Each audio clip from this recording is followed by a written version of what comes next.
आएगा।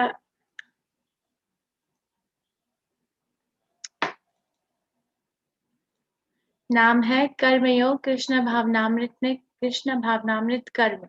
तीसरे अध्याय का नाम था कर्मयोग, सिर्फ कर्मयोग, मगर इस अध्याय का नाम है कर्मयोग कृष्ण भावनामृत कर्म।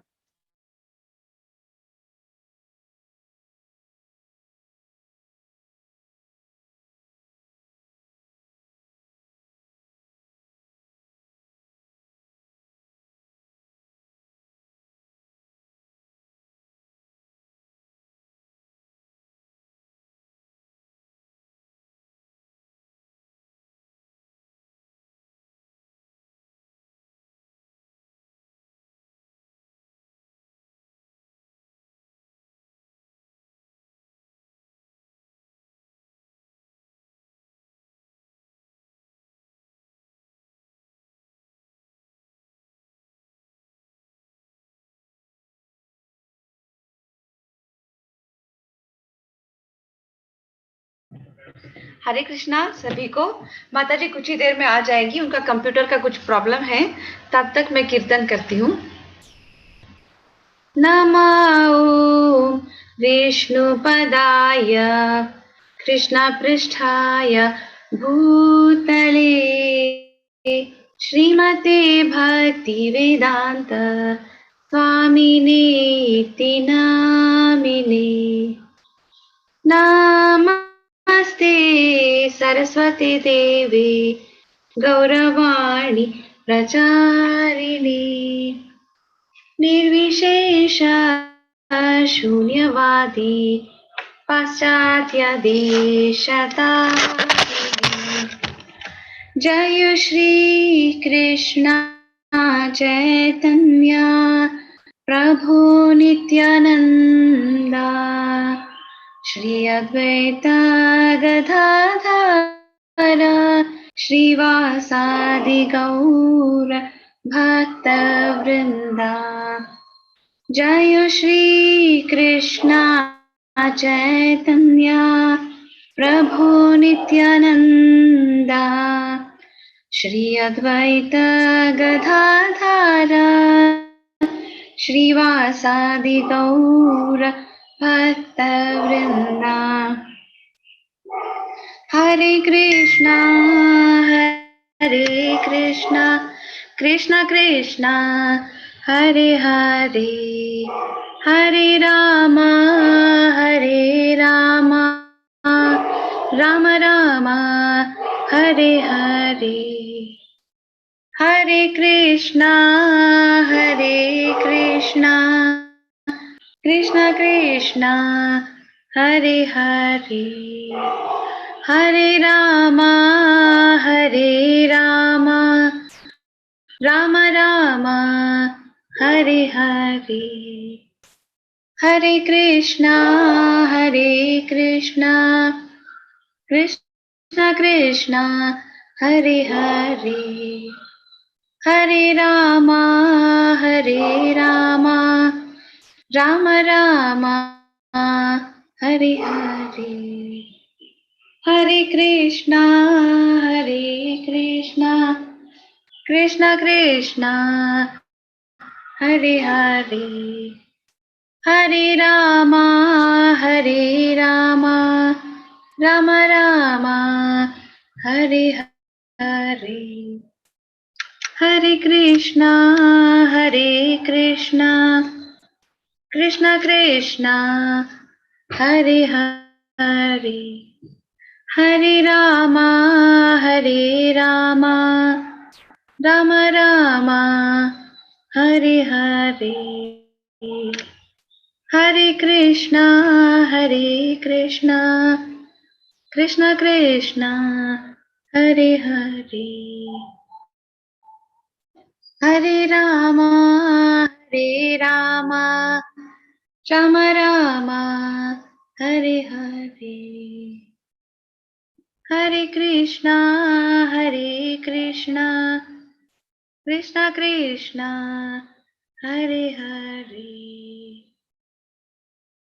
हरे राम राम राम हरे हरे, हरे कृष्णा कृष्ण कृष्णा हरे हरे, हरे रामा राम रामा हरे हरे, हरे कृष्णा कृष्ण कृष्णा हरे हरे, हरे रामा राम रामा हरे हरे, हरे कृष्णा कृष्ण कृष्णा हरे हरे, हरे रामा राम रामा हरे हरे, हरे कृष्णा कृष्ण कृष्णा हरे हरे, हरे रामा राम रामा हरे हरे, हरे कृष्णा कृष्ण कृष्णा हरे हरे, हरे रामा राम रामा हरे हरे, हरे कृष्णा कृष्ण कृष्णा हरे हरे, हरे रामा राम रामा हरे हरे, जय श्री राधे गोविंदा राधे गोविंदा, जय श्री राधे गोविंदा, जय श्री गौरनीताई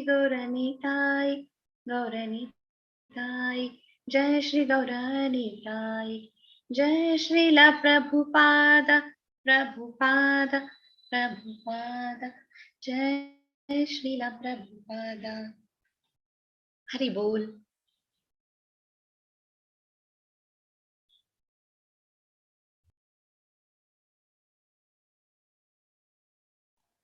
हरे कृष्णा, मैं क्षमा चाहती हूँ, मेरा कंप्यूटर बंद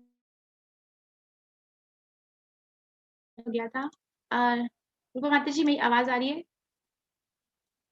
मेरी आवाज आ रही है रूपा माता जी? हाँ जी, हाँ माता जी आ रही है। ओके, धन्यवाद। मेरा कंप्यूटर बंद हो गया था, आई एम सॉरी। ओके, दोबारा से प्रेजेंटेशन खुल रहा है। इस अध्याय और तीसरे अध्याय में अंतर क्या है? इस अध्याय और तीसरे अध्याय में अंतर ये है कि तीसरे अध्याय में हमने सकाम कर्म के बारे में भी सुना था, हमने कर्मकांड के बारे में भी सुना था, और निष्काम कर्म योग के बारे में भी सुना था। इस 5वें अध्याय में कृष्ण जो है वो ज्यादा जो जोर है वो निष्काम कर्म योग पे देते हैं, और ये अध्याय भी अर्जुन के प्रश्न से शुरू होता है। तो मेरी प्रेजेंटेशन खुल रही है, अगर तब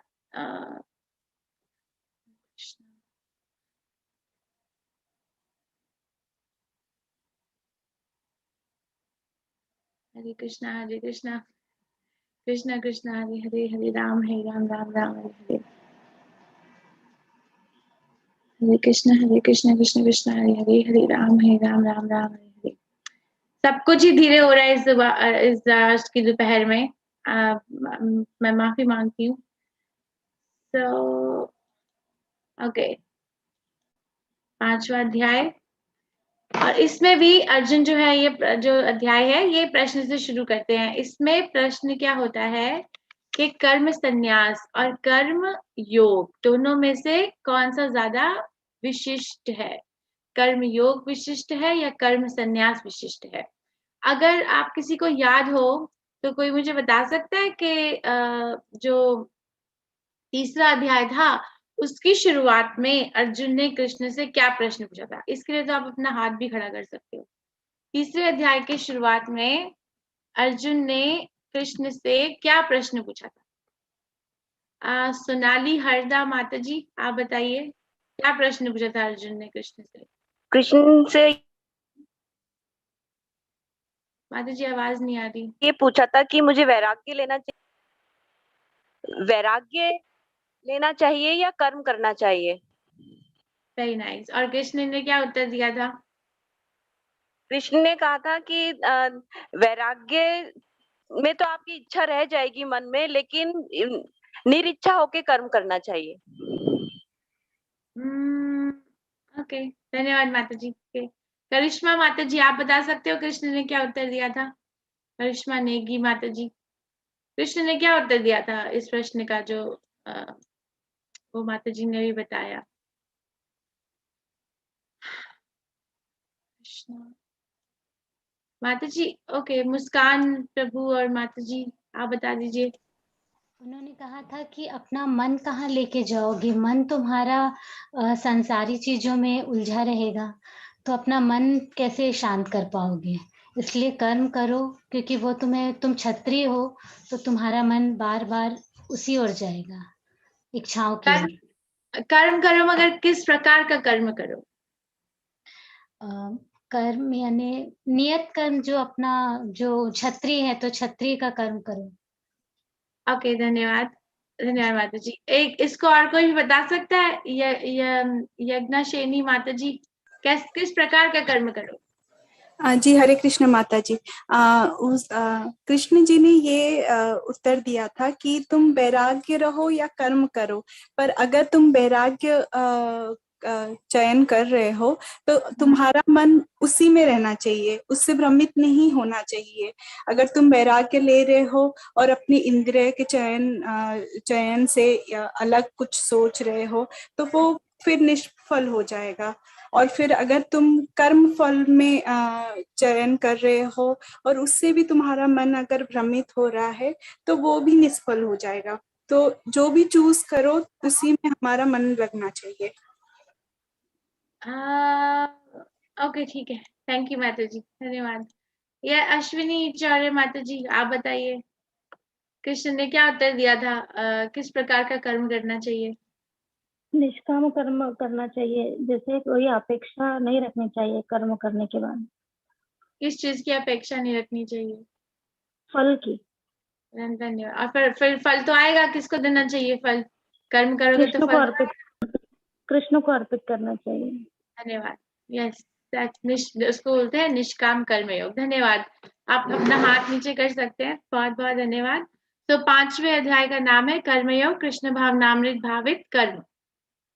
देखते हैं अगर ये आगे बढ़ने को रेडी हुआ ये स्लाइड। राधा इनको नमस्कार करते हुए आगे बढ़ते हैं। ये हमने कल पढ़ा था ज्ञान योग में, कृष्ण के बारे में हमने दिव्य ज्ञान देखा था और भगवत गीता का इतिहास को भी समझने का प्रयास किया था।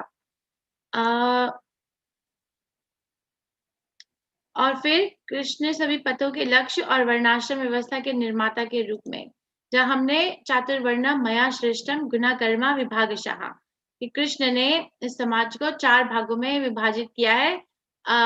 और उसको विभाग करने के पीछे क्या है, किस किस किस फाउंडेशन पे विभाग किया है? गुण और कर्म, जन्म कहीं नहीं आता।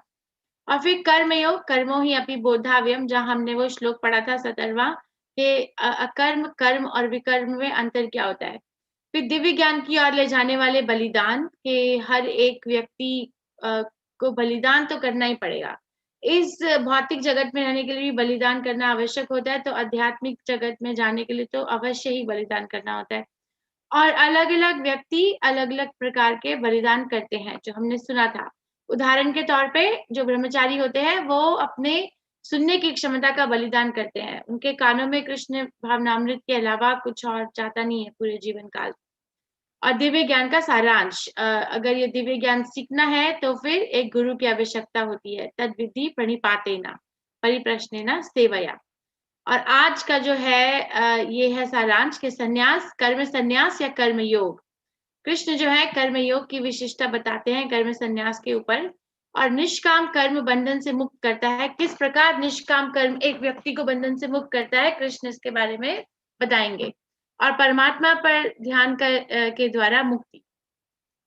अंततः निष्काम कर्म योग करने का यही एक उद्देश्य होता है कि हमारे मन में कैसे हम कृष्ण को हर समय स्थापित कर सके, याद रख सके कि कृष्ण की स्मृति कैसे हमारे अंदर रहे। और ये पहला श्लोक है, अर्जुना उवाचा संन्यासम कर्मणम कृष्णा पुनर्योगम च संशशि यश्रया एतयोरेकम तन्मे ब्रूहि सुनिश्चितम। अर्जुन ने कहा, हे कृष्ण, पहले आप मुझसे कर्म त्यागने के लिए कहते हैं और फिर भक्ति पूर्वक कर्म करने का आदेश देते हैं। क्या आप अब कृपा करके निश्चित रूप से मुझे बताएंगे कि इन दोनों में से कौन अधिक लाभप्रद है? अब ये प्रश्न उठता है कि कृष्ण ने तो अर्जुन को तीसरे अध्याय में बता दिया कि कर्म योग विशिष्ट है। चौथे अध्याय में ज्ञान योग के द्वारा भी कर्म योग पर स्थापित करने का उद्देश्य दिया, क्योंकि चौथे अध्याय के आखिरी श्लोक में कृष्ण ने कहा ना कि ये सब जड़ता छोड़कर अब पूरे ज्ञान लेकर खड़े हो जाओ और ये युद्ध लड़ने के लिए। तो मतलब ज्ञान योग के द्वारा कर्म योग तक स्थापित किया। तो अब ये दोबारा से कृष्ण अर्जुन के अंदर ये संशय कहाँ से आ गया? प्रश्न ये उठता है कि ये तो उत्तर पहले कृष्ण दे चुके हैं, तो अब ये एक बार फिर से कैसे अर्जुन के मन में ये प्रश्न आया? तो ये प्रश्न ऐसे आया। अब मैं आपको बताती हूँ कि तीसरे अध्याय और चौथे अध्याय में ऐसी क्या वार्तालाप हुई कृष्ण और अर्जुन के बीच में, ये दोबारा अर्जुन के मन में ये प्रश्न आया। तीसरे अध्याय में कृष्ण ने कहा, किंतु जो व्यक्ति 17वें श्लोक में, किंतु जो व्यक्ति आत्मा में ही आनंद लेता है तथा जिसका जीवन आत्म साक्षात्कार युक्त है और जो अपने में ही से पूर्णतः संतुष्ट रहता है, उसके लिए कुछ कर्तव्य नहीं होता। तो ये सुनकर तो ऐसे लगता है ना कि अगर कोई व्यक्ति आत्म साक्षात्कार से युक्त है तो उसके लिए कोई कर्तव्य नहीं है, मतलब उसको कुछ काम नहीं करना। सुनकर ऐसा लगता है, ऐसा है या नहीं वो बाद में पता चलेगा। और 18वें श्लोक में अर्जुन ने कहा, कृष्ण ने कहा, स्वरूप सिद्ध व्यक्ति के लिए ना तो अपने नियत कर्मों को करने की आवश्यकता रह जाती है, ना ऐसा कर्म ना करने का कोई कारण ही रहता है। उसे किसी अन्य जीव पर निर्भर रहने की आवश्यकता भी नहीं रह जाती। ओके, सो नियत कर्मों करने की आवश्यकता नहीं रह जाती एक स्वरूप सिद्ध व्यक्ति को। तो अब अगर कृष्ण ऐसे कह रहे हैं कि स्वरूप सिद्ध व्यक्ति के लिए ना तो अपने नियत कर्मों की आवश्यकता रह जाती है, तो सुनकर तो यही लगता है कि कर्म करने की आवश्यकता नहीं है एक आध्यात्मिक स्वरूप में स्थापित व्यक्ति को। और 33वें श्लोक चौथे अध्याय में कृष्ण ये कहते हैं, हे परंतप, द्रव्य यज्ञ से ज्ञान यज्ञ श्रेष्ठ है। हे पार्थ, अंततो गत्वा सारे कर्म यज्ञों का अवसान दिव्य ज्ञान में होता है। तो ये सुनकर ऐसा लगता है कि सारे कर्म यज्ञों का जो अवसान है, जो अल्टीमेट अंडरस्टैंडिंग है, जो अवसान है, वो दिव्य ज्ञान में होता है। इसका मतलब है कि ज्ञान कर्मयोग से सर्वश्रेष्ठ है। किंतु अंत वाले श्लोक में, चौथे अध्याय के आखिरी श्लोक में कृष्ण ये कहते हैं, अतएव तुम्हारे हृदय में अज्ञान के कारण जो संशय उठे हैं उन्हें ज्ञान रूपी शस्त्र से काट डालो। हे भारत, तुम योग में समवेत होकर खड़े हो और युद्ध करो। तो अंततः इससे पहले कृष्ण ने कहा कि ऐसा सुनने में लगा कि ज्ञान योग श्रेष्ठ है, ज्ञान योग श्रेष्ठ है, पर आखिरी श्लोक में कहते हैं कि तुम योग से समवेत होकर खड़े हो जाओ और युद्ध करो, मतलब कर्म करो। तो कौन सा श्रेष्ठ है? तो इस प्रकार अर्जुन के मन में ये प्रश्न दोबारा से एक बार आया। ये सुखी मानसिक अटकलों से बेहतर भक्ति भाव। दूसरे अध्याय में भी कृष्ण ने 11 से 30वें श्लोक में आत्मा का ज्ञान दिया था, और ये दूसरे अध्याय के बारे में हम बात कर चुके हैं। फिर तीसरे अध्याय में मैंने अभी बताया कि ज्ञान में व्यक्ति के लिए कोई कर्तव्य नहीं है। ये 17वें और 18वें अध्याय श्लोक को पढ़ के ऐसा लगता है, और चौथे अध्याय के 33वें श्लोक को भी यही पढ़ के लगता है कि सभी प्रकार के यज्ञ कार्य ज्ञान में परिणित होते हैं। मगर चौथे अध्याय के अंतिम पद में कृष्ण ने अर्जुन को फिर से उठने और लड़ने के लिए कहा। अर्जुन को भ्रम हो गया, कर्म करें या त्याग करें, मतलब कर्म संन्यास का अर्थ होता है कर्म से संन्यास ले लेना। वो शब्द का अर्थ ये होता है, कर्म से संन्यास मतलब कोई कर्म करना नहीं, और कर्म योग का अर्थ होता है कर्म करते हुए कृष्ण की तरफ आगे बढ़ना। तो कृष्ण अब बोलना शुरू होते हैं दूसरे श्लोक से। श्री भगवानुवाचा संन्यासा कर्मणा योगश्च निःश्रेयसा करव उभौ तयोस्तु कर्म संन्यासात् कर्म योगो विशिष्यते। श्री भगवान ने उत्तर दिया, मुक्ति के लिए तो कर्म का परित्याग तथा भक्तिमय कर्म दोनों ही उत्तम है। तो कृष्ण ने कहा दोनों ही उत्तम है, कर्म का परित्याग तथा भक्तिमय कर्म और कर्म योग दोनों ही उत्तम है मुक्ति के लिए, किंतु उन दोनों में से कर्म के परित्याग से भक्ति युक्त कर्म श्रेष्ठ है। ओके, मगर कृष्ण कह रहे हैं कि कर्म के परित्याग से भक्ति युक्त कर्म ज्यादा श्रेष्ठ है। अब इसकी वो और उसको विस्तार में समझाएंगे। तो अब ये एक प्रश्न आता है कि कर्म योग में ऐसी क्या विशिष्टता है, क्योंकि एक व्यक्ति अपने जीवन काल में कुछ कर्म कांड भी तो कर सकता है ना, जैसे पठन पाठन, जैसे पूजा पाठ करता है व्यक्ति, कोई हवन करता है, तो उसमें अगर कृष्ण का नाम, अगर कृष्ण को योगेश्वर या यज्ञेश्वर नहीं भी माना जाता, किसी और देवी देवता को अगर कोई वो भोग लगाते हैं, तो इसमें गलत क्या है। तो अब ये इसका एक ना उदाहरण आता है 10वें स्कंद श्रीमद् भागवतम में। एक कथा आती है निगारी राजा की। ये राजा का नाम है निगारी नहीं है इनका नाम, इन राजा का नाम है नृगा राजा का नाम है। तो ये जो नृग राजा थे, ये कर्म कांड के यज्ञों में बहुत कुशल थे। तो जो हमेशा कुछ ना कुछ कर्म कांड यज्ञ करते रहते थे। कर्म कांड यज्ञ का अर्थ होता है कि अपनी इंद्रियों के भोग के लिए कोई यज्ञ करना। जैसे होता है ना कि अगर किसी की सेहत खराब है तो वो बोलते हैं कि ये पूजा करा लो, या फिर अगर किसी के कुछ भी किसी को कुछ मन की इच्छा पूरी करनी है तो ये व्रत कर लो। ये सब कर्म कांड यज्ञ होता है, क्योंकि इसमें कृष्ण कर्म योग, इससे कृष्ण से कोई संबोध नहीं हो रहा है, कृष्ण की तरफ कोई आत्मा नहीं जा रही है, भौतिक जगत में कैसे रहना है उसकी तरफ जा रही है आत्मा। तो नृग राजा जो थे वो ऐसे कुशल थे इन कार्यों में। तो एक समय की बात है, उन्होंने ऐसा एक कर्मकांड यज्ञ किया और अंततः उन्होंने ब्राह्मणों को दक्षिणा में बहुत सारी गायें दी, और इतनी सारी गायें दी, भागवत में ऐसा लिखा गया है जैसे कि इतनी गायें थी जैसे कि आसमान में सितारे हम गिन ही नहीं सकते, या फिर धरती में जो कण होते हैं मिट्टी के, उतने कण के बराबर के नंबर की गायें थी। इतनी सारी गायें थी, और हर गाय जो थी वो दूध देने वाली थी, और हर गाय के ऊपर खूब सारे जेवर थे और अच्छे अच्छे सिल्क के कपड़े भी थे। तो मतलब बहुत उन्होंने दान दिया। तो ऐसा हुआ कि एक ब्राह्मण अपनी गायों का झुंड लेके अपना जो उनको मिला था दक्षिणा में, वो लेके जा रहे थे। तो जब वो जा रहे थे तो उन्होंने देखा कि एक गाय जो है ना, एक झुंड से निकल गई। तो जब तक वो ब्राह्मण वो झुंड से निकली हुई गाय के पीछे भाग के आए, तब तक उन्होंने क्या देखा कि गलती से राजा नृग ने वही गाय दोबारा से दूसरे ब्राह्मण को दक्षिणा में दे दी। तो वो बोलने लगे कि ये तो गाय तुम मुझे दे चुके थे, ये तुमने इसको दोबारा कैसे दे दी, ये वापस दो मुझे। तो वो दोनों ब्राह्मण इस बारे में झगड़ने लगे कि ये गाय किसको मिलेगी। तो राजा नृग ने दोनों से क्षमा मांगी कि ये तो मेरी गलती है महाराज, मेरी गलती से ये सब कुछ हुआ है, कृपया मुझे माफ करें। आप एक काम करें, आप ये गाय इस ब्राह्मण के साथ जाने दें, और इसके बदले में मैं आपको 1,00,000 गाय और दूंगा। राजा नृग ने ऐसा कह के प्रस्ताव सुझाव दिया। मगर ये देखो कि जो ब्राह्मण थे वो इतने क्रोधित थे कि उन्होंने राजा नृग को इस गलती के लिए श्राप दे दिया। एक गाय के बदले 1,00,000 गाय मिल रही थी, मगर फिर भी श्राप दे दिया कि हे राजा, तुम्हें इसके लिए जो है ना तुम्हें इसके लिए कुछ नरक का कुछ सजा मिलेगी यमराज से। तो जब राजा नृग ने अपने प्राण त्यागे तो यमराज के पास गए, तो यमराज जो है उनका अकाउंट देख रहे थे।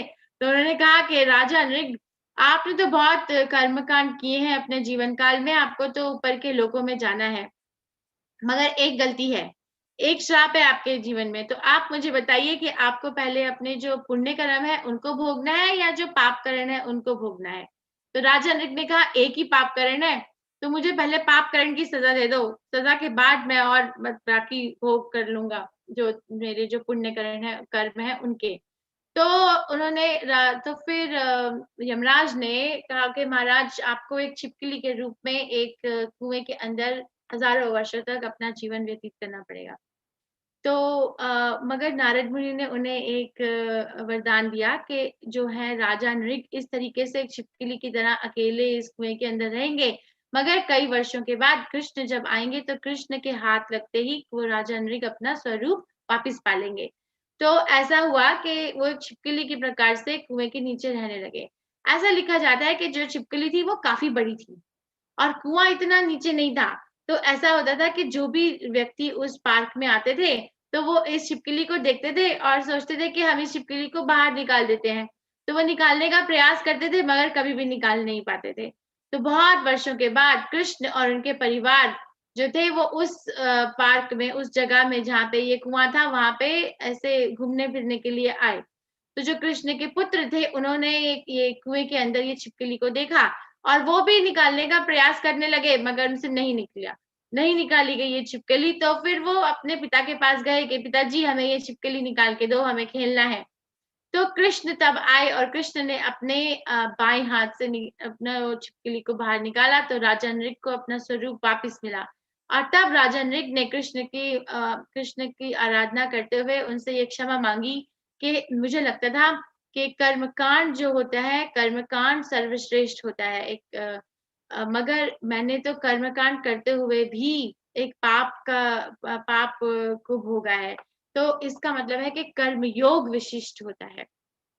तो राजा नृग भयंकर गतिविधियों, बलिदानों और दान करने के शौकीन थे। एक गलती की, 2 ब्राह्मणों को असंतुष्ट करने और बहुत लंबे समय तक एक छिपकली बनके एक पाप पूर्ण परिणाम प्राप्त करना। मगर उनकी कृष्ण द्वारा मुक्ति हुई और भ्रामक गतिविधियों का परिणाम कबूल किया उन्होंने। इसलिए भक्ति सेवा केवल आत्मा के लिए शुभ कर्म है। ऐसा कोई और कर्म नहीं है जो एक आत्मा को संतुष्टि प्राप्त कर दे सके। और ये रूप गोस्वामी प्रभुपाद जो है वो हमें समझाते हैं कि जो संन्यास है उसका अर्थ होता क्या है। जो संन्यास, जो बहुत जन है इस पूरे विश्व के, वो ज्यादातर यही सोचते हैं कि संन्यास का अर्थ होता है कि अपने कर्मों का बलिदान करो, जो भी तुम्हारे काम है अपने परिवार को छोड़ो, अपने कामकाज को छोड़ो और एक जंगल में चले जाओ या कोई तीर्थ स्थल पर बैठ जाओ और हर समय भगवत गीता ही पढ़ते रहो या ऐसा कुछ करो। तो ऐसा कुछ मनोभ्रम में ऐसा समझते हैं लोग, या मतलब भौतिक जगत में जो भी वो है, जो भी चीजें हैं उनको छोड़ दो और एक कोने में बैठ जाओ। मगर रूप गोस्वामी प्रभुपाद हमें ये समझाते हैं कि देखो इस पूरे संसार में जो सुख जो भी हमें दिखता है वो सब कुछ कृष्ण ने बनाया है। बनाया कि नहीं बनाया है? सब कुछ कृष्ण ने बनाया है। तो अगर हमें किसी चीज को कहना है कि मैं इस चीज से संन्यास ले रही हूँ या ले रहा हूँ, तो इसका मतलब तो ये हुआ ना कि वो चीज पहले मेरी थी, तभी तो उससे बोल रहे कि अब मैं आपसे संन्यास ले रहा हूँ। मगर रूप गोस्वामी प्रभुपाद ये समझाते हैं कि इस जगत में हमारा था ही क्या जिससे तुम संन्यास ले रहे हो, था ही क्या। तो नामनीश्वर प्रभु उसका एक उदाहरण बताते हैं कि अगर जैसे आप मानो कि अगर आप सुबह दूध खरीद कर अपने घर वापस जा रहे हो और रास्ते में आपके घर के जो आपका पथ है उसमें एक बैंक आता है और उस एक व्यक्ति आपने देखा कि एक व्यक्ति उस बैंक के बाहर खड़ा होकर जोर जोर से चिल्ला रहा है, हे बैंक, मैं तुम्हारा त्याग करता हूँ, मैं तुमसे संन्यास लेता हूँ। हे बैंक, जैसे बैंक ऑफ इंडिया या स्टेट या फिर जो भी बैंक आप सोच लें, तो व्यक्ति जो है वो ऐसे चिल्ला रहा है। अगर ऐसा कोई व्यक्ति आपको जाते मिल जाए तो आपके मन में क्या विचार आएगा ऐसे व्यक्ति को देख के? आप मुझे चैट में लिख दो, क्या विचार आएगा ऐसे व्यक्ति को देख के कि ये जो खड़े होके बैंक की बिल्डिंग के आगे चिल्ला रहा है कि मैं तुम्हें त्याग करता हूँ, मैं तुम्हारा त्याग करता हूँ। तो थोड़ा उसका मनोबल थोड़ा हिला हुआ है, ऐसा है, ठीक है। तो ऐसा क्यों लगा कि वो ऐसे लग रहा है, वो व्यक्ति थोड़ा ठीक नहीं है, उसका मानसिक संतुलन ठीक नहीं है। ऐसा इसलिए लगा ना क्योंकि वो बैंक उस व्यक्ति का था ही कब जब वो त्याग करने की बात कर रहा है ना। इसी प्रकार से प्रभु गोस्वामी प्रभुपाद हमें समझाते हैं कि हम किस चीज का त्याग कर रहे हैं, जो चीज हमारी कभी थी ही नहीं। तो मगर असली त्याग क्या होता है, असली संन्यास क्या होता है? कि जिसकी चीज होती है उसी के लिए उपयोग में लाई जाए। जैसे ये पूरा जगत जो है, पूरा जगत एक्चुअली हमारा खुद का शरीर, भौतिक और सूक्ष्म शरीर जो है, वो भी कृष्ण का दिया हुआ है, कृष्ण ने दिया है। तो उसका अगर हम उपयोग कृष्ण की सेवा में करें तो उसी को संन्यास कहा जाता है असली शब्दों में। तो ये रूप गोस्वामी प्रभुपाद हमें भक्ति रसामृत सिंधु में समझाते हैं। प्रपंच कितया बुद्धया हरि संबंधी वस्तुना मुमुक्ष भी परित्यागो वैराग्यम फल्गु कथ्यते। जब लोग भगवान से संबंधित चीजों की मुक्ति को प्राप्त करने के लिए उत्सुक होते हैं तथा उन्हें भौतिक होने के लिए सोचना उनके त्याग को अधूरा कहा जाता है। तो इसका मतलब है कि जो चीज एक्चुअली हरि की है, हरि संबंध वस्तुना, मतलब हरि से संबंधित जो वस्तु है, अगर हम उसका त्याग करें, प्रपंच की तया बुद्धया, अगर हम अपनी ऐसी बुद्धि से सोचें कि ये जो चीज है ये हरि की, मगर मैं इसका त्याग करूं, तो मुमुक्ष भी परित्यागो, ऐसे परित्याग को वैराग्यम फल्गु कथ्यते, फल्गु वैराग्य कहा जाता है। ऐसे परित्याग को, फल्गु एक जो भागवत में है एक नदी बताई जाती है। जो फल्गु नदी है, देखने से ऐसा लगता है कि बहुत गहरी नदी है। ऐसे देखे ना कोई व्यक्ति उसके तट पे जाके तो बहुत गहरी नदी दिखती है, मगर अगर कोई अपना उसमें हाथ डाले, तो जैसे हाथ डालोगे ना नदी के अंदर तो नीचे से मिट्टी हाथ में आ जाएगी, मतलब वो बिल्कुल भी गहरी नहीं होती, देखने में गहरी लगती है। तो इसी प्रकार से ऐसा त्याग करना, ऐसा संन्यास लेना जो दिखता है कि बहुत गहरा है, ये व्यक्ति बहुत आध्यात्मिक, आगे बहुत ज्ञानी है, मगर अगर उसको और चरित्र को पढ़ा जाए तो एक्चुअली उनका जो त्याग है, उनका जो संन्यास है, वो फल्गु कहते हैं, उसको फल्गु कहते हैं। क्योंकि असली जो त्याग होता है वो हरि संबंधी वस्तु ना, हरि से संबंधित जो वस्तु होती है वो हरि के सेवा में लगाओ, उसी को त्याग कहा जाता है। येज्ञम सा नित्य सन्यासी यो ना द्वेष्टि न कांक्षति निर्द्वंदो ही महाबाहो सुखम बंधा प्रमुच्यते। जो पुरुष ना तो कर्म फलों से घृणा करता है, ना कर्म फल की इच्छा करता है, वह नित्य सन्यासी जाना जाता है। मतलब कर्म फल से जो भी उसका फल आता है उससे घृणा भी नहीं करता और इच्छा भी नहीं करता। हे महाबाहो अर्जुन, ऐसा मनुष्य समस्त द्वंद्वों से रहित होकर भव बंधन को पार कर पूर्णतया मुक्त हो जाता है। तो इसकी भी एक ना कहानी मेरे दिमाग में आ रही है कि एक बारी की बात है, जैसे यहाँ पे लिखा है ना कि कर्म फलों से घृणा नहीं करना और कर्म फल की इच्छा भी नहीं करना, ऐसा कैसे हो सकता है। तो एक और कहानी आती है कि एक बारी एक गांव में एक किसान था। वो जो किसान था ना, उसकी आसक्ति कृष्ण के ऊपर बहुत ज्यादा थी।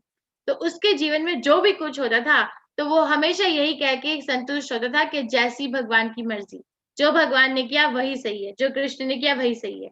तो एक बार की बात थी कि उनके उसके पास ना 2 घोड़े थे।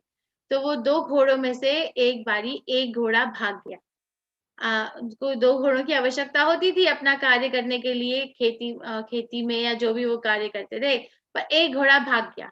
तो जो गांव में क्या होता है कि आस पड़ोस के लोग आते हैं, फिर वो शोक मनाने आ गए कि हाय तुम्हारा एक घोड़ा भाग गया, हाय तुम्हारा भाग गया। तो वो व्यक्ति तो एकदम संतुष्ट बैठा था। तो उसने कहा कि जो भगवान की इच्छा, जो सबका समय से होता है, निर्धारित होता है, जो कृष्ण की इच्छा। तो सब लोग कहते हैं कि इसमें क्या कृष्ण की इच्छा, इसमें क्या अच्छाई है, एक घोड़ा भाग गया तो चलो ठीक है। फिर कुछ समय के बाद में क्या हुआ कि उनका एक पुत्र था, वो पुत्र जो घोड़ी की सवारी कर रहा था और गिर गया और उसकी टांग टूट गई। तो टांग टूट गई तो फिर से सारे गांव के लोग, आस पड़ोस के लोग आके उस व्यक्ति को बोलते हैं कि हाय तुम्हारे पुत्र की टांग टूट गई।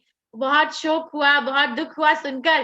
पर वो व्यक्ति बोलते हैं जो भगवान की इच्छा, इसमें हम क्या कर सकते हैं, जो भगवान की इच्छा, जो होता है अच्छे के लिए होता है। तो फिर वो लोग सोचते हैं आस पड़ोस के कि ये व्यक्ति का मनोबल थोड़ा हिल गया है, ये इसमें क्या भगवान की इच्छा, इसमें क्या अच्छा, तुम्हारे बच्चे की टांग टूट गई, इसको दर्द हो रही है, वो खेल कूद नहीं पाएगा, इसमें क्या अच्छाई। मगर चलो ठीक है, इसका जो मन है वो सोच दो, छोड़ दो। फिर कुछ समय बाद क्या होता है कि ना उस राज्य में दुश्मन ना हवा बोल देते हैं। तो वो राजा जो होता है ना, उसकी सेना कम पड़ जाती है। तो वो ना जो राज्य में से जो सेहतमंद लड़के होते हैं, उनको सेना में डालने के लिए आ जाते हैं। तो हर घर से ना जो भी जो एक सेहतमंद जो लड़का था उनको ले लिया, जबरदस्ती ले लिया राजा ने कि अपनी सेना में डाल दिया। मगर क्योंकि इस व्यक्ति के बेटे की टांग टूटी हुई थी तो उसको सेना में नहीं ले पाए, तो उसको छोड़ दिया। तो तब जो है ना सबके घर से एक-एक लड़का ले गए, वो राजा के जो सेनापति आए थे, मगर वो सब लोग रोने लग गए। तो तब वो जो है ना किसान बाहर आके कहता है, इसीलिए मैं कहता हूँ कि जो भी होता है अच्छे के लिए होता है, कभी भी इसमें खोट नहीं निकालनी चाहिए। अभी मेरी बेटी की टांग टूट गई, तो वो रह गया ना वापिस, नहीं तो उसको भी युद्ध में जाना पड़ता। इसी प्रकार से जो कर्मफल से घृणा नहीं करता और कर्मफल की इच्छा नहीं करता, वही सन्यासी होता है, सिर्फ कर्म करता है। और वो कर्म जो होता है वो उनके गुरु, साधु और शास्त्र बताते हैं। वो निर्धारित करते हैं कि किस प्रकार का कर्म करना। तो कर्म फल का त्याग करो, कर्म का नहीं। अंततः यही एक उद्देश्य है। ओके, अब ये नामाचार्य शिला हरिदास ठाकुर की भी कथा आती है चैतन्य चरितामृत में। नामाचार्य हरिदास ठाकुर जो थे उनको नाम आचार्य बोला था चैतन्य महाप्रभु ने। उन्होंने हरे कृष्ण महामंत्र के जाप करने में बहुत उन्नति पाली थी। तो क्योंकि वो एक संत आत्मा थे, तो संत आत्मा को अपने आप जो है ना इस लोक में, तीनों लोकों में बहुत प्रशंसा मिलती है। संत आत्मा कभी भी प्रशंसा के लिए नहीं भागते, अपने आप को मार्केटिंग नहीं करते, एडवर्टाइजमेंट नहीं देते, मगर फिर भी कृष्ण की कृपा से ऐसे व्यक्ति को तीनों लोकों में प्रशंसा मिलती है। तो उनके ऐसा प्रभाव था कि सब लोग उन्हें संत आत्मा, उनका आशीर्वाद लेते थे, उनसे कृष्ण भावनामृत के बारे में चर्चा करते थे। तो जो उस जिले में जो जमींदार था, वो हरिदास ठाकुर से ईर्ष्या करने लग गया कि ऐसा कैसे हो सकता है कि सिर्फ हरे कृष्ण महामंत्र का जाप करके ही कोई इतना प्रशंसित हो जाए, और मैं इतना बड़ा आदमी हूँ इस जिले का और मुझे कोई पूछता नहीं। तो उन्होंने क्या किया, वो जो व्यक्ति था जो ईर्ष्या करता था हरिदास ठाकुर से, उन्होंने किया कि मैं इसका जो है ना इसकी प्रशंसा एकदम खलास कर दूंगा। मैं एक ऐसा प्लान बनाऊंगा कि इनकी जो संत जो इनका जो बिहेवियर है, जो आचार है, वो खुल जाएगा जनता के आगे। तो उन्होंने एक प्लान बनाया कि रात के समय एक बहुत सुंदर वैश्या को हरिदास ठाकुर की भजन कुटीर में भेजा। तो वो वैश्या जो थी वो तो अपने घमंड था उसे अपने सुंदर सौंदर्य पे। तो किसी 4 चीजें होती हैं जो बंध आत्मा होती है, जो बद्ध आत्मा होती है शरीर में, उसको घमंड में डाल देती है। उसमें से एक जो होता है वो है सौंदर्य, जो हमारे भौतिक शरीर का सौंदर्य होता है, उसमें घमंड, वो भी एक। तो जन्म, ऐश्वर्य, श्रुता, श्री, ये 4 चीजें हैं। सो जो सुंदरता है ना, वो एक घमंड कर देती है एक व्यक्ति को, भौतिक शरीर की घमंडता, सौंदर्य, सॉरी। तो ये वैश्या गई रात के समय, और जो थे नामाचार्य वो हरे कृष्ण महामंत्र का जाप कर रहे थे। तो उसने कहा, वो खड़ी हो गई जाकर, तो उसने कहा कि मुझे तुमसे बात करनी है। तो उसने कहा, हाँ हाँ मुझे भी तुमसे बात करनी है, पर मैंने अपने गुरु को वचन दिया है, मैं क्या करूं। ऐसा वचन दिया है कि मुझे ऐसे ना हरे कृष्ण महामंत्र के जो है ना एक राउंड खत्म करने होते हैं, एक नंबर। तो एक काम कीजिए, आप यहाँ बैठ जाइए, मैं फटाफट से हरे कृष्ण महामंत्र का जाप खत्म करता हूँ, फिर हम बात करेंगे। तो वो बैठ गई और वो सुनती रही, और जो हरिदास ठाकुर है वो हरे कृष्ण कृष्ण कृष्ण हरे हरे, हरे राम राम राम हरे हरे, वो पूरी रात वो मंत्र जो है ना जाप करते रहे। और सुबह हो गई, वो भोर आ गई, तो वो उठी और चली गई। फिर वो अगली रात फिर से आई, तो उसने फिर से हरिदास ठाकुर ने कहा, मैं आपसे क्षमा मांगता हूँ, कल मेरे जो है ना हरे कृष्ण महामंत्र इतनी देर तक चला, आज अपना मैं फटाफट खत्म करूंगा अपने निर्धारित जो मैंने नंबर संख्या जो मैंने रखी हुई है जाप करने की प्रतिदिन, तो आप कृपया करके बैठ जाइए। तो वो फिर से बैठ गई और फिर से वही हुआ, फिर से भोर आ गई और फिर से वो उठकर चली गई। तीसरी रात को जब वो वापस आई तो वो थोड़ी क्रोधित थी। उसने कहा कि ऐसी कौन सी चीज है, क्योंकि आज तक मेरे जीवन काल में ऐसा नहीं हुआ कि कोई मुझे साइड में बिठाकर कुछ और करने लगे। तो वो कौन सी चीज है जिससे तुम्हें इतना सुख मिल रहा है, ये चीज मुझे भी बताओ। तो हरिदास ठाकुर ने कहा, हाँ, तो मैं तुमसे इसी प्रश्न की प्रतीक्षा कर रहा था, क्योंकि मुझे तो मालूम था कि तुम यहाँ आने वाली हो। मैं यहाँ से उठकर जा सकता था, मगर मैंने सोचा कि क्यों ना मैं तुम्हें हरे कृष्ण महामंत्र का जाप करने का भी अवसर दूं, इसलिए मैं यहाँ पर 3 दिन से बैठा हूँ। तो उसकी हरिदास ठाकुर की कृपा से वो वैश्या हरे कृष्ण महामंत्र का जाप करने लगी। वो हरिदास ठाकुर की भजन कुटीर में तुलसी के पौधे के पास बैठ गई और हरिदास ठाकुर वहां से उठ के चले गए। तो ऐसा होता है रियल संन्यास। और कृष्ण इसका उदाहरण देते हैं कि ऐसा सन्यासी इस जगत में रहता कैसे है। ब्राह्मणी अधाय कर्माणि संगम त्यक्ता करोति यः लिप्यते न स पापेन पद्मा पत्रम इवाम्भसा। जो व्यक्ति कर्म फलों को परमेश्वर को समर्पित करके आसक्ति रहित होकर अपना कर्म करता है, वह पाप कर्मों से उसी प्रकार अभ्रवित रहता है जिस प्रकार कमल पत्र जल से अस्पर्शीय रहता है। ठीक है, तो ऐसा व्यक्ति कर्म करता है, मगर कर्म करके जो कर्म का फल है उससे प्रभावित नहीं होता। जैसे कि एक कमल का पत्ता होता है, जो कमल का जो पत्ता है वो कीचड़ में उगता है, मगर वो कभी भी कीचड़ के साथ मिल नहीं जाता। ऐसा नहीं होता कि वो कीचड़ के पानी से गल गया, हमेशा अलग उसका एक व्यक्तित्व रहता है। उसी प्रकार से ऐसा व्यक्ति जो कृष्ण के लिए कर्म करता है, वो इस जगत में रहता है, मगर उसको इस जगत में दोबारा से भौतिक शरीर नहीं मिलता। उसे अकर्म कहा जाता है। ये अकर्म की परिभाषा भी है। जैसे मैं आपको ये दिखाती हूँ कि ये श्रीला प्रभुपाद है। श्रीला प्रभुपाद इस वीडियो में सैन फ्रांसिस्को में एक जगह है हिप्पी हिल, जहाँ पे ऐसे सारे व्यक्ति बैठते हैं, जहाँ पे हिप्पी जो लोग होते हैं जो नशा करते हैं वो सब हैं, और श्रीला प्रभुपाद सन्यासी हैं। ठीक है, अब आप देखो ये श्रीला प्रभुपाद उनके बीच में बैठे हैं। फिर मैं पूछती हूँ कि इनका सन्यास कैसा है।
श्रील प्रभुपाद ऐसे व्यक्तियों के बीच में बैठकर भी अपने सन्यास आश्रम में सर्वोच्च महापुरुष माने जाएंगे कि नहीं माने जाएंगे। ऐसा हम में से ऐसे कितने व्यक्ति हैं इस कक्षा में जो ऐसे हिप्पियों के बीच में बैठकर हरे कृष्ण महामंत्र का जाप कर रहे हैं, उन्हें भी नाचने और गाने पे मतलब प्रभावित करें। कितने व्यक्ति हैं ऐसे इस कक्षा में जिन्होंने ऐसा किया? कोई नहीं। अपनी अपनी बात कि आपने किया ऐसा अपने जीवन में? ऐसा कुछ बहुत कम लोग, बहुत मुश्किल है। तो नहीं ऐसा नहीं किया। तो प्रभुपाद जो है वो तो हिमालय पे जाके अकेले नहीं बैठे हुए, वो तो हिप्पियों के बीच में अमेरिका में आके बैठे हुए हैं। तो क्या उनका सन्यास सर्वश्रेष्ठ नहीं है? नहीं है क्या उनका सन्यास सर्वश्रेष्ठ?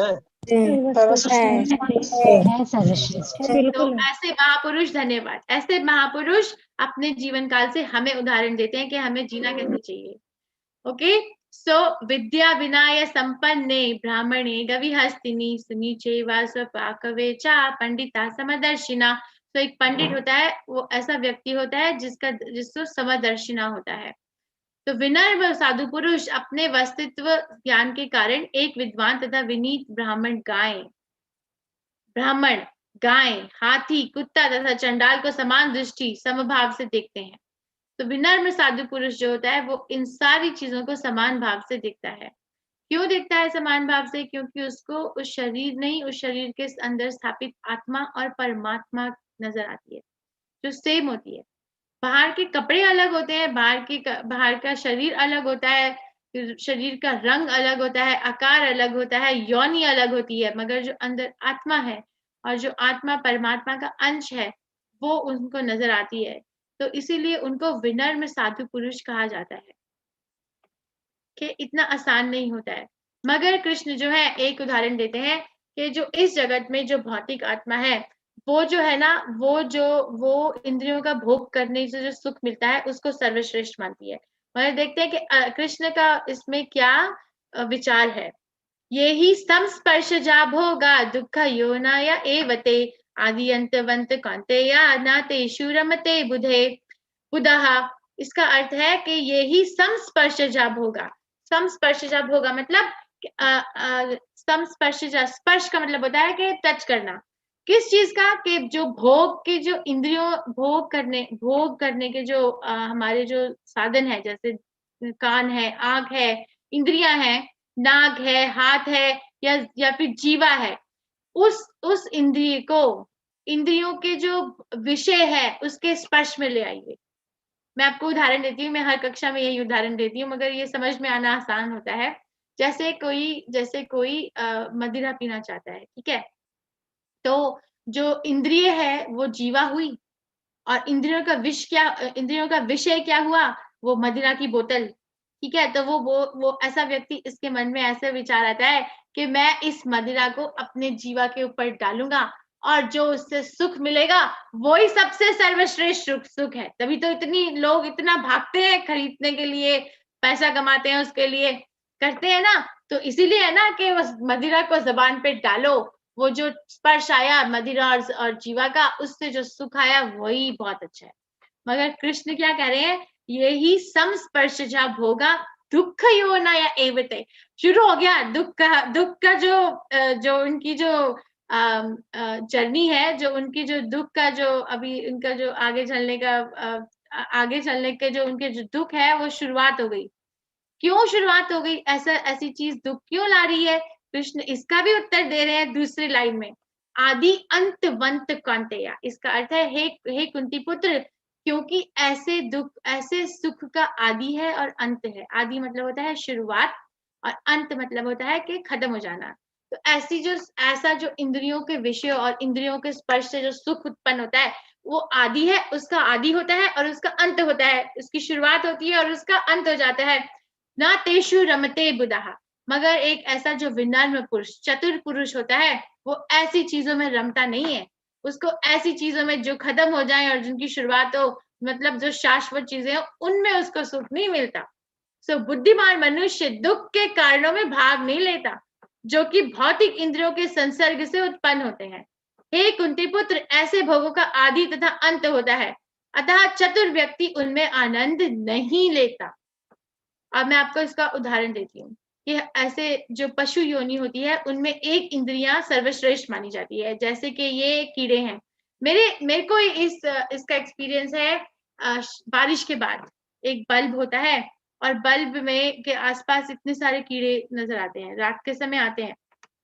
तो वो कीड़ों में क्या होता है, उनकी ना दृष्टि, देखने की क्षमता बहुत हीन होती है, बहुत ज्यादा स्ट्रांग होती है।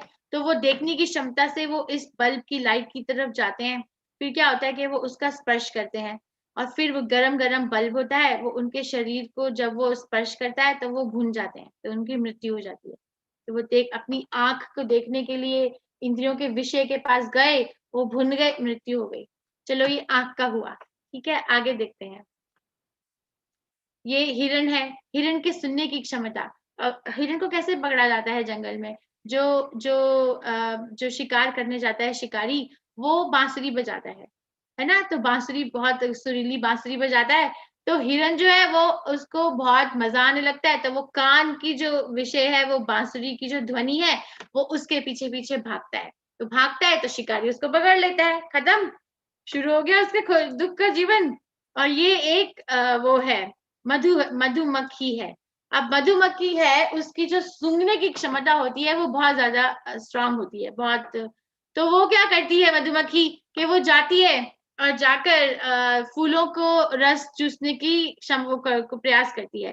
कई बार क्या होता है कि सूर्य अस्त होने के बाद वो जो फूल होता है वो बंद हो जाता है। तो मधुमक्खी होती है, वो गई थी सूंघने, उसका विषय क्या था? सुगंध, है ना। और इंद्रिय क्या थी? नाक। तो वो गई थी सूंघने के लिए, मगर सूर्य अस्त हुआ और फूल बंद हुआ और उसका दम घुट गया। ठीक है, तो एक और विषय अभी देखते हैं कि जीवा। अभी देखो ये मछली कैसे पकड़ी जाती है। मछलियों के जो जो जीवा होती है वो बहुत स्ट्रांग होती है। पूरे पानी में कितना खाने को होता होगा, मगर नहीं, मछुआरा क्या करता है कि वो जाल फेंकता है और उसके ऊपर एक खाना फेंक देता है। तो वो मछली अपने विषय जो खाना उसने टांगा है उसके पीछे जाती है तो फंस जाती है और अपने प्राण त्याग देती है। और ये इतना बड़ा जानवर हाथी, ये स्पर्श, इसके अंदर स्पर्श का इंद्रियां बहुत स्ट्रांग होती हैं। तो इतने बड़े हाथी को पकड़ते कैसे हैं जो शिकारी होते हैं? वो जो हथनी होती है उसको ट्रेनिंग देते हैं कि तुम इसके पीछे जाओ, इस हाथी के पीछे, और इस हाथी को अपने पीछे पीछे भगा के लेके आओ। तो वो गड्ढा खोदते हैं और गड्ढे को जो है ना ये पेड़ की शाखाओं से ढक देते हैं। तो हथनी को मालूम होता है कि ये पेड़ की शाखाओं से बाहर निकलना है, और क्या ये जो हीरो इसके पीछे भाग रहा होता है वो भागता भागता भागता है कि आगे हथनी भाग रही है, मैं हाथ इसके पीछे भाग रहा हूँ, तो वो ढम गिर जाता है। इतना बड़ा जानवर, इतना विशाल शरीर, मगर इंद्रियों के विषय के पीछे भागा और गया। तो ये तो है जानवर की योनि में कि एक उनकी इंद्रियां बहुत स्ट्रांग होती है। मगर हम अपना देखते हैं, मनुष्यों में क्या आता है कि पांचों इंद्रियां स्ट्रांग होती हैं, पांचों। ऐसा नहीं कि जैसे हिरन में कहा कि सिर्फ सुनने की क्षमता बहुत बहुत ज्यादा होती है, ऐसा नहीं, मगर मनुष्यों में सारी इंद्रियां जो हैं वो बहुत क्षमता पूर्वक होती हैं। तो देखो कि हमारा कितना बुरा हाल है। इसीलिए इस पूरे विश्व में, पूरे ब्रह्मांड में जो है ये सब गलत काम होते हैं, क्योंकि हर व्यक्ति अपने इंद्रियों के विषय के पीछे भागता है और अपने इंद्रियों के भोग के लिए कुछ भी करता है। मगर जो जो चतुर पुरुष होता है, जैसे ये भक्त हैं, वो ये सब जानते हैं, तो वो इस सब से रमते नहीं है।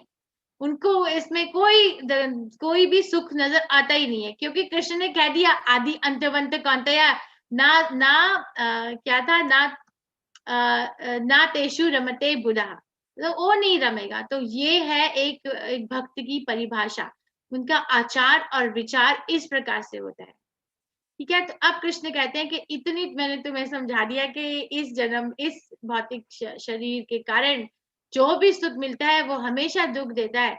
तो अब ऐसा व्यक्ति शांति को प्राप्त कैसे करे?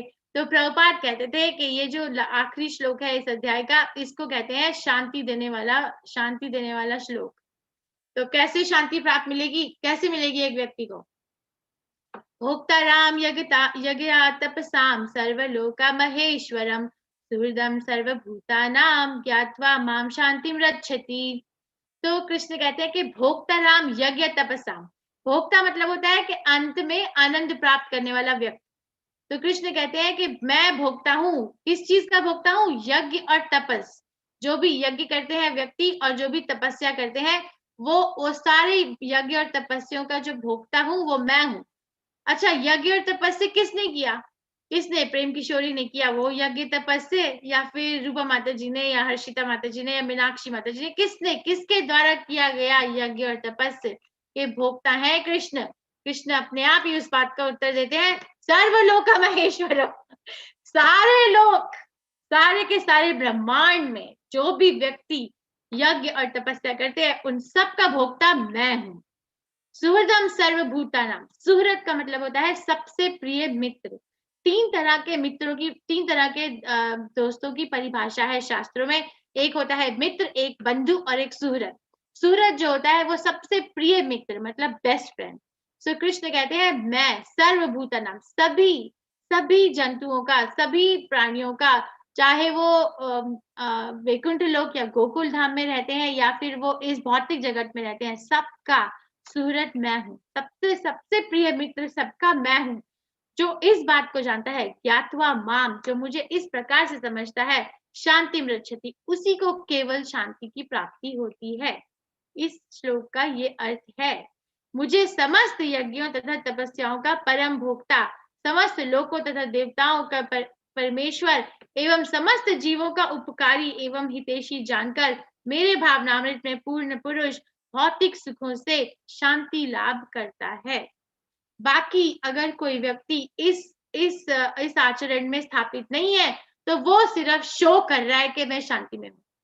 क्योंकि कृष्ण ने तो प्रमाण दे दिया कि ऐसा व्यक्ति ही सिर्फ शांति पूर्वक जीवन व्यतीत कर सकता है जो मुझे सारे यज्ञ और तपस्याओं का भोक्ता मानता हो और मुझे ही अपना सबसे प्रिय मित्र मानता हो। ओके, तो आज हमने ये पढ़ा। 5वां अध्याय कितना अच्छा अध्याय है ना, पढ़ डालो आज अगर नहीं पढ़ा, अगर पढ़ लिया तो दोबारा पढ़ डालो। संन्यास और कर्म योग में अंतर क्या होता है? कर्म संन्यास और कर्म योग। अर्जुन पूछते हैं कि कर्म संन्यास मतलब कि कर्म से संन्यास ले लूं या कर्म योग करूं? कृष्ण ये क्या करूं? और मैंने आपको समझाया कि अर्जुन के मन में ये दोबारा से विचार क्यों आया, क्योंकि इस बात का उत्तर तो हम देखते हैं कि 3रे अध्याय में दे दिया, मगर हम 3रे अध्याय में ही देखते हैं कि 17वें और 18वें श्लोक में कृष्ण ने फिर से बोला कि ज्ञान योग श्रेष्ठ है, और 4थे अध्याय के 33वें श्लोक में बोला ज्ञान योग श्रेष्ठ है, पर 4थे अध्याय के आखिरी श्लोक में बोल दिया कि नहीं, खड़े हो जाओ, युद्ध करो। फिर कृष्ण ने समझाया कि कर्म योग और कर्म संन्यास दोनों ठीक है, मगर दोनों में से कर्म योग विशिष्य थे।